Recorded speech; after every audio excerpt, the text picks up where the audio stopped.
Imagine waking up before the sun rises in a small village in East Java, Indonesia. The air is cool and still. Your body already aches from yesterday's work, but you have no choice. This is your life as an Indonesian sulfur miner at Kawa Ijen. You are one of the few hundred men who still do one of the hardest and most dangerous jobs on earth. They call the bright yellow sulfur you extract devil's gold. It pays better than farming or most local work, but it costs you your health, your strength, and sometimes your life. Your day starts around 1 or 2 a.m. You drink strong coffee, eat a quick meal, and begin the long hike up the volcano. The trail is steep and rocky, about 3 kilometers to the crater rim. In the darkness, you carry only a headlamp, a simple cloth to cover your mouth, an iron bar, and a bamboo basket. No fancy equipment, no real safety gear. Those are too expensive for you. You reach the rim and look down into the crater. Below lies the world's most acidic lake, a toxic turquoise pool that can dissolve metal and burn flesh. Pipes installed years ago channel volcanic gases from deep inside the earth. This is where you work. You tie your cloth over your nose and mouth, it barely helps. The air is thick with sulfur dioxide and hydrogen sulfide. It burns your eyes, stings your throat, and makes your lungs feel like they're on fire. Sometimes the gas is so thick you can barely see. One wrong breath and you cough violently. Many miners have lost teeth because of the acid. Your eyes gets wet constantly because of the steam. You walk down the steep inner slope to where the sulfur has hardened. With your iron bar, you smash the yellow blocks into manageable pieces. The work is backbreaking. The heat from the ground radiates up through your sandals. You load your basket, plus 70 to 90 kilograms of sulfur, sometimes more. That's like carrying a grown man on your shoulders. You balance the wooden pole across your back and start the brutal climb back up to the crater rim. Every step is a battle.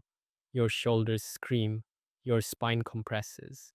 The basket digs deep into your flesh, creating permanent scars and calluses that never heal properly.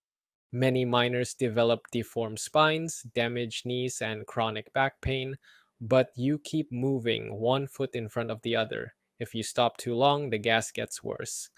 Once at the rim, you still have another 3 kilometers down the outer mountain to the weighing station. Your legs shake, your lungs burn with every breath.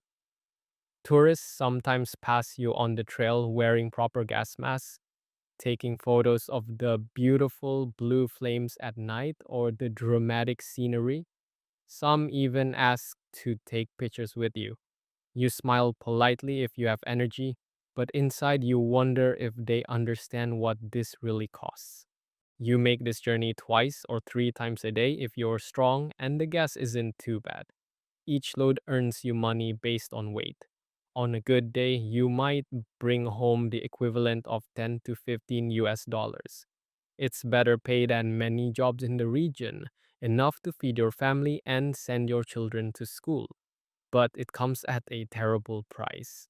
This is not just a job, it is your sacrifice. You do it for your wife and children. You dream that your sons and daughters will never have to enter this crater. You want them to finish school, maybe get a job in the city, or learn a trade that doesn't destroy the body. Many miners say they hope to be the last generation doing this work. The older ones who can no longer carry the loads rely on their grown sons for support. Your body pays daily. The average life expectancy for men doing this work is around 45 to 50 years. Many retire early when their health collapses. Almost every miner suffers from serious health issues. At the end of your shift, you collect your pay at the station. You walk back down to the village exhausted, covered in yellow dust and sweat. You wash as best you can, eat with your family, and try to rest, but the cough keeps you awake. The pain in your shoulders never fully goes away. Some days the volcano is quiet, other days sudden bursts of gas can overwhelm you. In the past, eruptions and gas releases have killed miners. You respect the mountain. Some call it a devil, but you see it as both provider and predator, the source of your income and the thief of your years.